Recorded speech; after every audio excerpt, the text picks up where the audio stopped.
Зоригийн хэрэг төгслөө. Төгслөө ч юу ах вэ? Төгсгөж дуусгалаа. Гэхдээ маш ноцтой эргэлзээтэйгээр дуусгалаа. Энэ шүүх хурлаас бид ганц л зүйлийг ойлгож авсан. Гэмзэмгүй ямар ч хүнийг хэрэг толбон яллаж болох ажээ. Өөрөөр хэлбэл долоон буудлын должин жагунц өөд боллоо гэхэд түүний өхөлд хэнийг ч буруутгаж шоронд байгаа нэг ялтаар хэрэг захиалуулан ял тулгаж болох юм байна.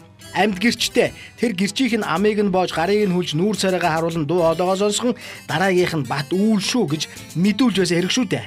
Хүн амны ийм том хэрэг. Тэр дундаа улс төрийн зөвтгөлтөнд хүн алуулчихсан зүйрлэшгүй том дуулаантай хэрэг дээр тэдгээр алуурчдыг нүдэрээ харж чихээрээ сонсож биеэрээ мэдэрсэн цорын ганц гэрч булганыг шүүх хуралд оролцуулсангүй. Гэрчийг яагаад шүүх хурлаас хасав? Тэрч бүхэл зоргийн дүү оюунж оролцсонгүй, оролцуулсангүй.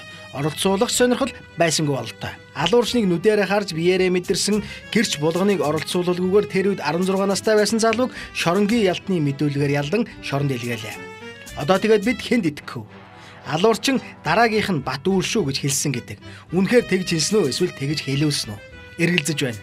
Өнгөрсөн жил улсын хурлын гишүүн содвилыг олон нийтийн сүлжээнд аавыг минь зоригийн хэрэг толбогдуулан хэлмэгдүүлэх гэж байна гэмээ мэдэгдсэн. Сонгуулийн дараах нь бат үүл намайг яллагдагчаар татчихлаа хэмээн гонгинож эхэлсэн. Гонгийнхын хажуугаар ерөнхийлөгчд нэр дэвшнэ хэмээн зүү зэрэглээ шиг юм ярьж байсан. Сүүлдээ нам хүн болсон.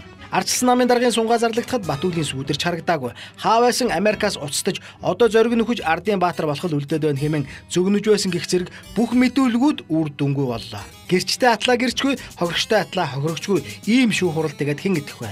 Одоо та нарт нэг л юм хэлье. Дараагийнх нь Батүл биш. Та нар гэдэг нь хинч байж болно. Хэн нэг хүн өгөж үргэлжлэхэд хэдэн ч жилийн дараа гэмзэмгүй танд хэрэг тохиж болох юм байна. Гэхдээ гэрчгүйгээр шүү дээ. Би Монголын шүүх, Монголын тагнуулын байгууллагад ахиж хизээж итгэхгүй. Үүнээс хойш болсон бүх шүүх хурлууд худлаа хэмээн бодно. Дараагийнх нь иргэн та шүү. Та гэдэг нь 3 сая иргэнээс хэн нэг л гэсэн үг. Гэхдээ энэ нь дарга нарт хамаарахгүй.